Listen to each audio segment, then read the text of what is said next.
Have you ever walked into a doctor's office and felt invisible? Not just ignored, but dismissed, as if your age alone explained every ache, pain, or symptom? If you have, you're not imagining it. For millions of older women, this isn't an isolated incident, it's a pattern. A quiet, dangerous bias that plays out every single day in exam rooms across America. And it can cost you your health, even your life. I've spent decades watching how the system treats women over 60, and I can tell you, there's a mindset baked into the medical world that says, "You're old. That's all there is to it." They may not say it out loud, but you can feel it in their tone, in the quick glance at your chart, in the way they brush off your concerns before you've even finished explaining them. Picture this. You come in with chest discomfort, a little nausea, and some dizziness. You know something's off. You've been alive long enough to understand the difference between "I just don't feel great" and "something is seriously wrong." But your doctor doesn't run tests. Instead, you get a smile, a pat on the arm, and something like, "Probably indigestion. Try changing your diet." That's not medicine. That's negligence dressed up as reassurance. I knew a woman named Joan, 72, full of energy, ballroom dancing every week, volunteering at her library. When she started feeling those symptoms, her doctor sent her home with antacids. No EKG, no urgent referral. Just, "You're fine." She wasn't fine. She was having small, repeated heart attacks, silent, deadly, and missed because her doctor saw her age first and her symptoms second. If she hadn't trusted her instincts and gotten a second opinion, she might not be here today. This happens all the time. Fatigue? Well, you're not as young as you used to be. Knee pain? Probably arthritis. Happens at your age. Memory lapses? That's just getting older. And just like that, real medical issues get shoved into a drawer labeled old age and left there to get worse. But here's the truth. Age is not a diagnosis. Fatigue could be heart failure, anemia, thyroid disease. Memory problems might be B12 deficiency, medication side effects, even early dementia. Joint pain could be an autoimmune condition. These aren't just normal aging. They're treatable conditions if anyone bothers to look. The worst part? When symptoms are dismissed, it creates this dangerous cycle. The longer the real problem is ignored, the worse it gets. By the time someone takes you seriously, the damage is already done. A heart attack that could have been prevented, cancer found too late, a broken bone that never heals quite right, and there's this unspoken message hiding in it all. You've lived a long life, so why make a fuss? That's not just insulting, it's inhumane. You have the same right to feel good, to be pain-free, to get real answers as anyone in their 30s or 40s. If a doctor treats you like your symptoms are less urgent because you've had more birthdays, that's not being realistic. That's discrimination. And it doesn't stop there. Too often, doctors make another assumption, that you can't understand complex medical information, that you're not tech-savvy, that you can't manage the details of your own care. So they don't explain. They skip over things. They make decisions for you instead of with you. Imagine asking your doctor about a new pill they've prescribed. You want to know why you need it, how it works, what to watch out for. And instead of answering, they wave it off with, "It's just for your blood pressure. Take it twice a day." No side effects explained, no warning about drug interactions, no context at all. Would they treat a 35-year-old this way? Doubt it. But if you're over 65, there's this automatic assumption that you don't want or can't handle the details. They think you don't use the patient portal, that you don't have a smartphone, that terms like beta blocker or electrolyte imbalance will confuse you. So instead of empowering you, they keep you in the dark. I've seen where that leads. Wrong doses, missed side effects, dangerous interactions between medications. I knew a woman named Margaret, 68, a retired teacher who'd spent her whole life mastering new tools and technology. Her doctor gave her a diabetes medication without telling her it could clash with her other prescriptions. She went home with no instructions beyond, "Take it with breakfast and dinner." A week later, she nearly fainted from severe nausea. When she called, they scolded her for not reporting sooner. But how could she? No one told her what to expect. That's the danger, not knowing what's normal and what's a warning sign. And it's not your fault. It's a failure in how your care is delivered. And then there's the biggest insult of all, the dismissal of pain. Women's pain has been underestimated for centuries, written off as emotional or exaggerated. And for older women, it gets twisted into something even worse. Pain is just part of getting old. The result? You're told to live with it. You're told it's normal. You're told to endure it instead of being helped. I'll never forget Rita, 76, who started having sharp hip and pelvic pain. Her doctor didn't order tests, didn't send her to a specialist, just said, "It's probably arthritis. Most people your age have it." She tried to push through. Months later, when she got a second opinion, we found a fractured pelvis, a serious injury that had been getting worse because she'd been walking on it the whole time. That wasn't arthritis. That was neglect. And Ellen, she had abdominal pain for months. Her doctor kept saying it was constipation, gave her laxatives, and sent her home. When she finally saw a specialist, she had advanced ovarian cancer. Could earlier detection have changed her outcome? We'll never know. But what we do know is that her pain wasn't taken seriously when it mattered most. Pain is not just aging. It's a signal. And when a doctor ignores that signal, they're gambling with your health. You know your body better than anyone. If something feels wrong, it probably is. You deserve someone who will listen, dig deeper, and actually look for answers. If any of this sounds familiar, being told it's just old age, being left out of decisions, having your pain minimized, you're not overreacting, you're experiencing a real systemic problem in medicine, and it's one you have every right to push back against. Because the truth is, the medical system won't change overnight, but you can demand more from it. You can insist on being heard, you can ask the hard questions, and you can refuse to settle for a quick dismissal when you know something isn't right. You're not just a patient on a chart. You're a person with a life worth protecting, no matter what the number on your driver's license says. And in the next part, I'm going to show you how the system makes even more dangerous assumptions about older women, ones that could put your health at serious risk if you don't know what to watch for. Here's something you might not expect. Sometimes the most dangerous part of a doctor's visit isn't what they tell you, it's what they don't tell you. And for older women, that silence can be deafening. Too often, doctors assume you're not interested in details. They think you won't understand medical terms, that technology will confuse you, that follow-up instructions will just complicate things. So instead of treating you like a partner in your own care, they strip away the information you need to make informed decisions. It's not always obvious in the moment. You might walk out of an appointment feeling reassured, thinking, "Okay, I have my prescription, I'll just do what the doctor said." But here's the danger. Without full information, you can't spot side effects, you can't anticipate complications, and you can't make choices about your treatment. You're left to hope for the best, when you should be equipped to act. I've seen it happen again and again. A new medication is prescribed, but no one mentions it might cause dizziness or affect your sleep. No one tells you it interacts with grapefruit or can't be taken with certain painkillers. And then, weeks later, you're back at the doctor with a new problem, one that could have been avoided if someone had simply explained what to expect. This isn't about intelligence, it's about assumptions. I've met women in their 70s who manage complicated investment portfolios online, women who run small businesses from their laptops, women who research medical studies on their own before appointments. But the medical world still clings to this outdated image of the confused older patient who needs to be shielded from the complexity of her own health. Margaret, the retired teacher I mentioned earlier, is the perfect example.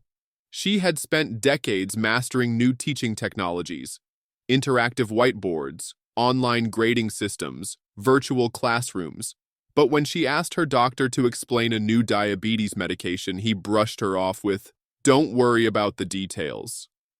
That was a dangerous assumption, because within a week she was nauseous, lightheaded, and barely able to get out of bed. Had she known those symptoms could be side effects, she would have called right away. Instead, she thought it was just a bad week and kept taking the pills. And when she finally did call, the response wasn't, "We should have told you."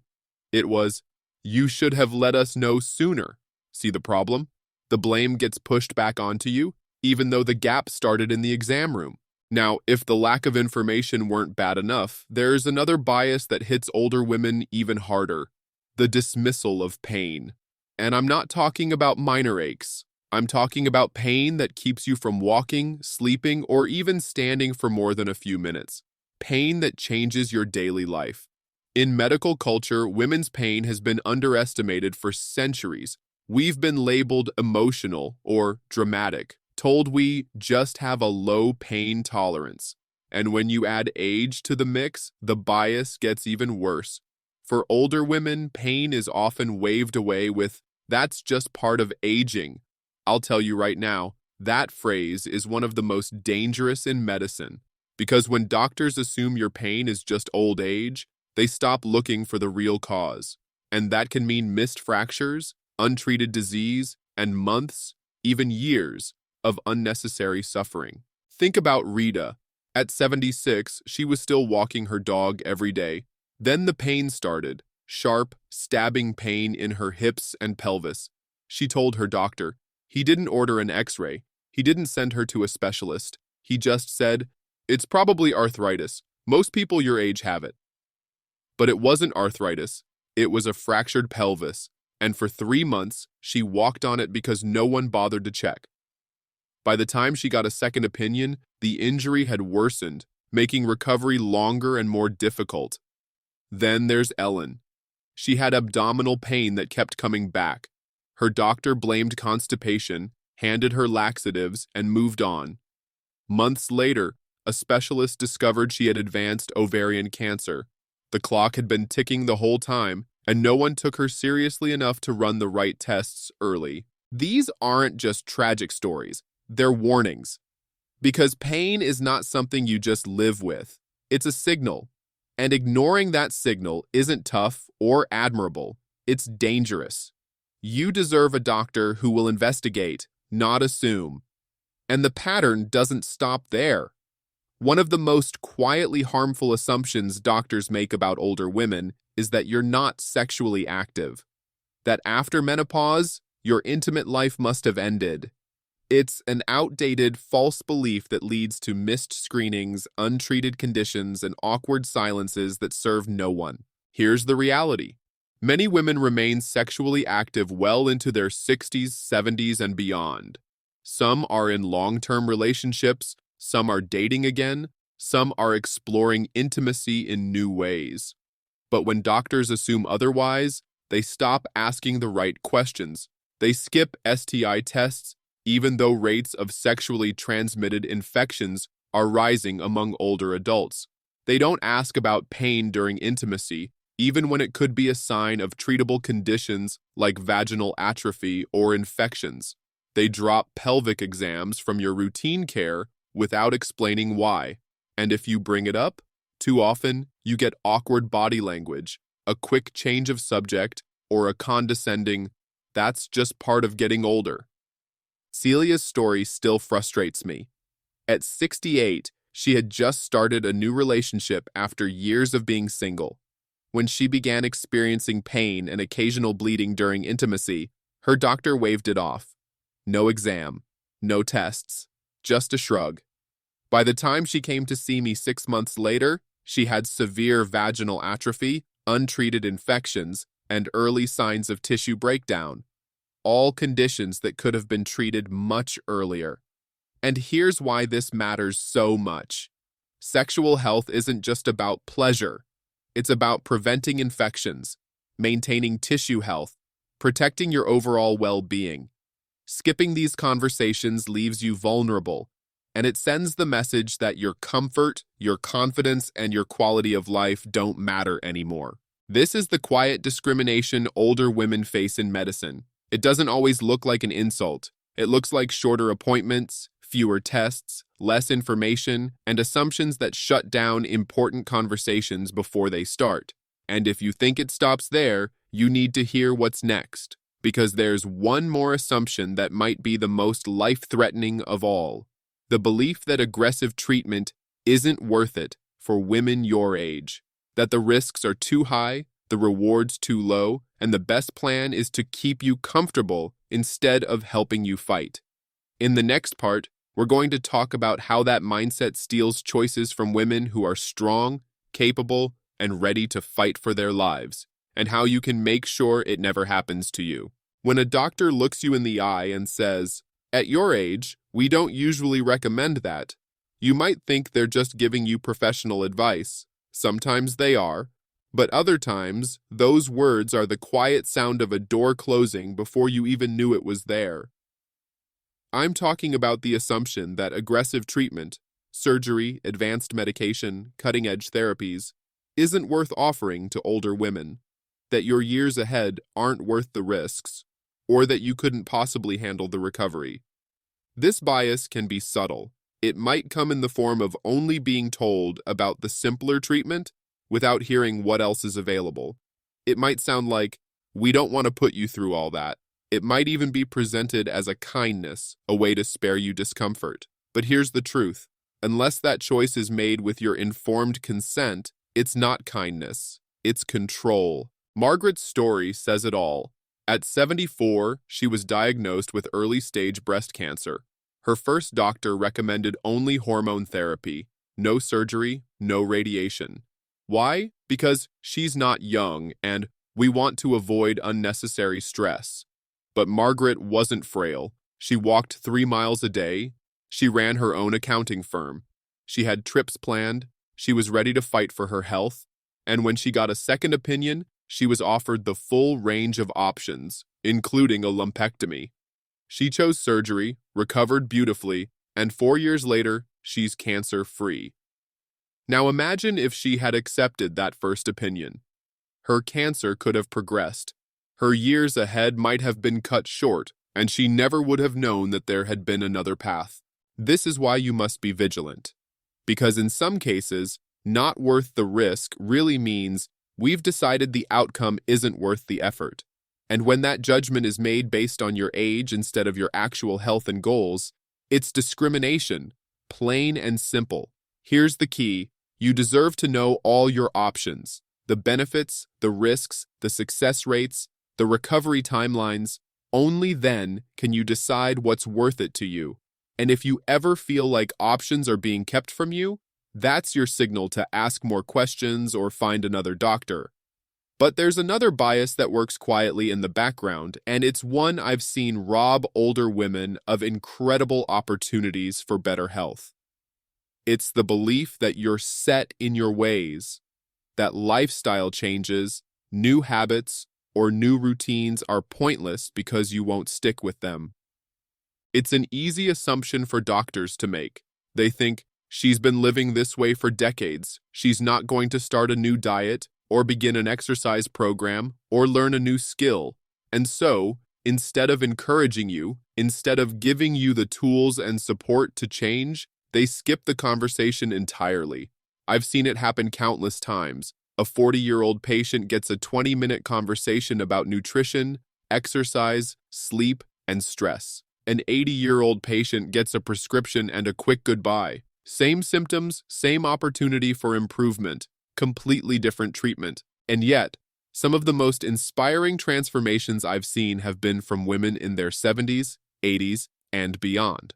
Ellen, at 82, reversed her joint pain and improved her balance by starting a gentle strength training program.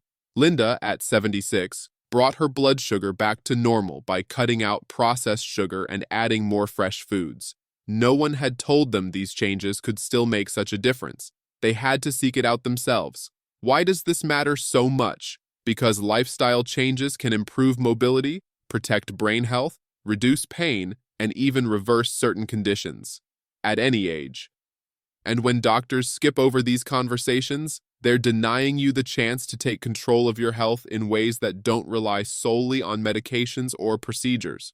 The truth is, you're not set in your ways. You're experienced. You've adapted, learned, and reinvented yourself many times over the years. You've navigated challenges younger people can't even imagine.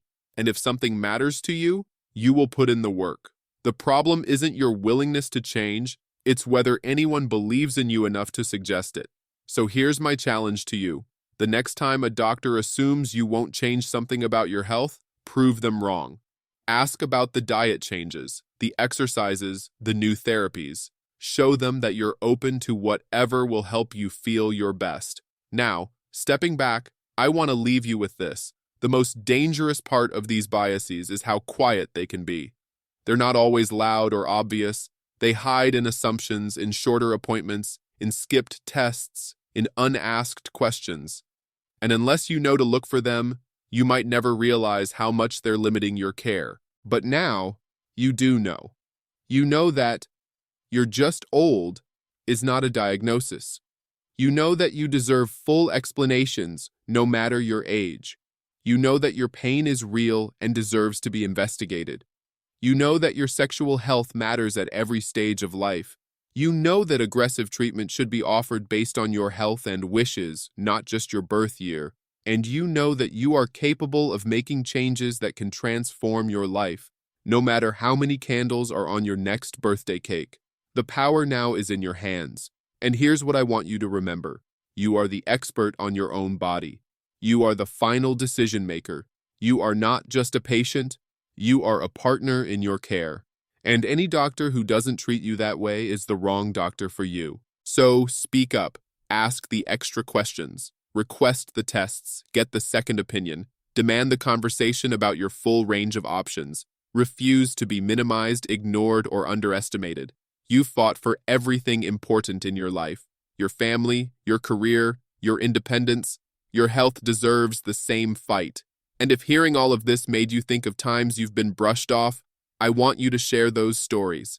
Because when we speak up about these biases, we make them visible. And once they're visible, they can be challenged, changed, and replaced with the respect, attention, and care you deserve. So the next time you walk into a doctor's office, I want you to remember this. You are not just a number on a chart. You are not a stereotype. You are not too old for the truth, for the treatment, or for the life you want to live. You are here. You matter. And you deserve nothing less than the very best care every single time.